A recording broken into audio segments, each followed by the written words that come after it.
চালের গুঁড়ো বা আটা ময়দা কোনো কিছু ব্যবহার না করেই হেলদি ও ভীষণ টেস্টি একটা পিঠের রেসিপি আজ শেয়ার করব, যেটা নাকি বাচ্চাদের টিফিন হোক বা সকাল ও সন্ধ্যার জলখাবার হিসাবে কিন্তু একদম পারফেক্ট একটা রেসিপি।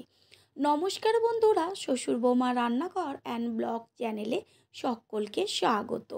একদম অল্প সময়ে তাহলে কি করে এই পিঠে তৈরি করব সেটাই দেখে নেওয়া যাক। টেস্টি এই রেসিপিটা তৈরি করার জন্য প্রথমেই এইখানে আমি 150 গ্রাম সুজি নিয়েছি। আর সুজিটাকে এইবার জল ছাড়া মিক্সিং জারের মধ্যে দিয়ে পেস্ট করে নেব। আপনারা চাইলে জল দিয়েও পেস্ট করে নিতে পারেন। তারপর পেস্ট করে নেওয়া হয়ে গেল। এইবার ঢাকনাটা খুলে নিয়ে একটা বড় সাইজের বোলের মধ্যে সুজির গুঁড়োটাকে ঢেলে নেব। সুজির মধ্যে জল দিয়ে একটা ব্যাটার তৈরি করব। আর 150 গ্রাম সুজিতে একটা মাঝারি সাইজের যে কাপগুলো হয় তার 1 কাপ জল দিয়েছি। তারপর হাতার সাহায্যে ব্যাটারটা তৈরি করে নেব। প্রথমে কিন্তু ব্যাটারটা একটু পাতলা বলে মনে হবে। তারপর 20 থেকে 25 মিনিট ভালো করে ব্যাটারটা তৈরি করে একটা ঢাকনা দিয়ে ঢেকে রাখবো। আর 25 মিনিট পর ফিরে এসে ঢাকনাটা সরিয়ে দেখব যে এটা কিন্তু ফুলে যাবে, যেহেতু সুজি সেই কারণে। আর পেস্টের মধ্যে দিয়ে দিচ্ছি লবণ পরিমাণ অনুযায়ী। তারপর ভালো করে মিশিয়ে নেব। 25 মিনিট বাদে ফিরে এসে ঢাকনাটা সরিয়ে দিয়ে হাতা দিয়ে ব্যাটারটা দেখিয়ে দিচ্ছি যে কতটা সুজি ফুলে উঠেছে। দেখাই যাচ্ছে ব্যাটার কিন্তু একদম একটা ঘন তৈরি হয়েছে। হাতার পেছনে কিন্তু একটা লেয়ার মতন পড়েছে, ঠিক এরকম ব্যাটারটা রাখতে হবে। আবার খেয়াল রাখতে হবে একদম ঘন যেন থকথকে ব্যাটার না তৈরি হয়। এবার এই ব্যাটারের মধ্যে আমি কিছু সবজি ব্যবহার করব, যেমন এইখানে গ্রেট করে নেওয়া গাজর দিয়েছি। আর দিয়েছি হলুদ আর সবুজ বেল পেপার, একদম ছোট ছোট করে। যতটা পারবেন ছোট করে কাটার চেষ্টা করবেন। প্রথমেই বলেছিলাম রেসিপিটা কিন্তু ভীষণ হেলদি। আর ঝালের জন্য দেওয়া হলো কাঁচা পাকা লঙ্কা ছোট ছোট করে, পেস্ট করে নেওয়া আদা, আর দেওয়া হচ্ছে টমেটো কুচি। বীজগুলো কিন্তু আমি সম্পূর্ণ বাদ দিয়ে দিয়েছি। আর বেশ কিছুটা পরিমাণ পেঁয়াজ কুচানো। এইখানে আমি 3টে মাঝারি সাইজের পেঁয়াজ ব্যবহার করেছি।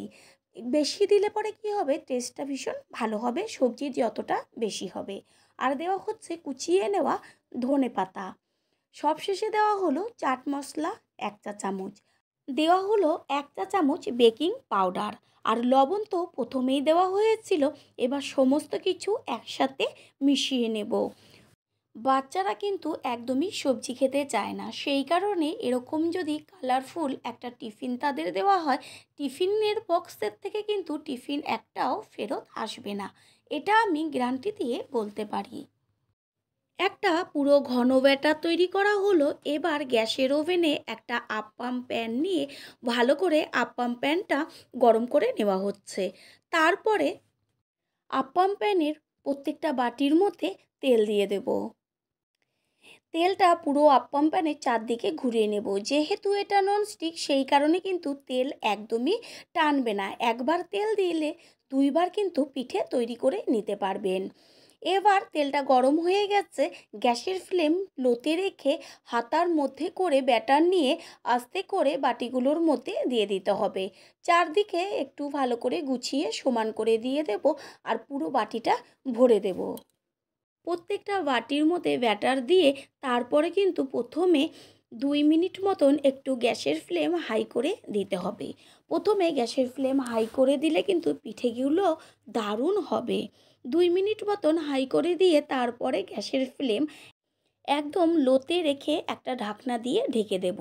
যেহেতু এর ভেতরে সবজিগুলো দেওয়া হচ্ছে, সেই কারণে কিন্তু হাই ফ্লেম বা মিডিয়ামে রাখলে নিচের দিকটা পুড়ে যাবে আর সবজিটা ভেতরের দিকে ভালো হবে না।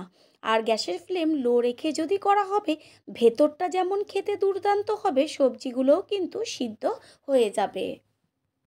5 থেকে 7 মিনিট বাদে ফিরে এসে আপ্পাম প্যানের ঢাকনাটা সরিয়ে দিয়ে তারপরে কিন্তু উল্টে দিতে হবে ওপরের পিঠটা হবার জন্য। আর দেখতে এতটা সুন্দর হয়েছে, দেখাই যাচ্ছে যে কতটা কালারফুল। এবার একটা একটা করে পিঠে উল্টে দেব ওপরের পিঠটা হবার জন্য।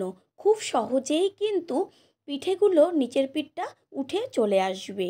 ঠিক এইভাবে এপিঠ ওপিঠ করে একটু সময় নিয়ে পিঠেগুলোকে ভেজে নেব। আর এতটাই পিঠেটা স্বাস্থ্যকর, যেটা নাকি যে কোনো অসুস্থ থেকে সুস্থ প্রত্যেকটা মানুষই কিন্তু খেতে পারবে। ওপরের পিঠটা হবার জন্য উল্টে দেওয়া হয়েছিল, আবার কিন্তু একটু উল্টে দিচ্ছি, দেখিয়ে দিচ্ছি যে দুই পিঠই কিন্তু একদম বলের মতন ফুলে উঠেছে। দেখতে কত সুন্দর লাগছে সেটা তো দেখাই যাচ্ছে, আমাদের বড়দেরই দেখেই খেতে ইচ্ছে করছে। আর বাচ্চাদের কথা তো আর কি বলবো। পুরনো বন্ধুদের সব সময় আমাদের পাশে এইভাবে থাকার জন্য অনেক অনেক ভালোবাসা। পিঠেগুলোর দুই পিঠই কিন্তু সুন্দর হয়ে গেছে, আর একটা মুচমুচে ভাব চলে এসছে। এবার তুলে নেব। নতুন বন্ধুদের আমাদের চ্যানেল ভিজিট করার জন্য আন্তরিক শুভেচ্ছা। আমাদের রেসিপিগুলো যদি ভালো লেগে থাকে সাবস্ক্রাইব করে দেওয়ার অনুরোধ রইল, ও পাশে থাকা বেল আইকনে ক্লিক করলে পরবর্তী ভিডিওগুলো সবার আগে আপনাদের কাছে পৌঁছে যাবে। ঠিক এইভাবে সমস্ত পিঠেগুলো কিন্তু ভেজে নেব। তৈরি হয়ে গেল আজকের রেসিপি। আশা করি রেসিপিটি ভালো লাগলো। আর যদি ভালো লেগে থাকে একটা লাইক, কমেন্ট, পারলে একটা শেয়ার করে অবশ্যই জানাবেন।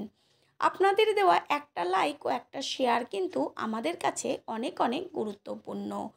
All friend, thanks for watching my video. আপনারা সকলে ভালো থাকবেন, সুস্থ থাকবেন। আবারও দেখা হবে অন্য কোনো রেসিপির এপিসোডে।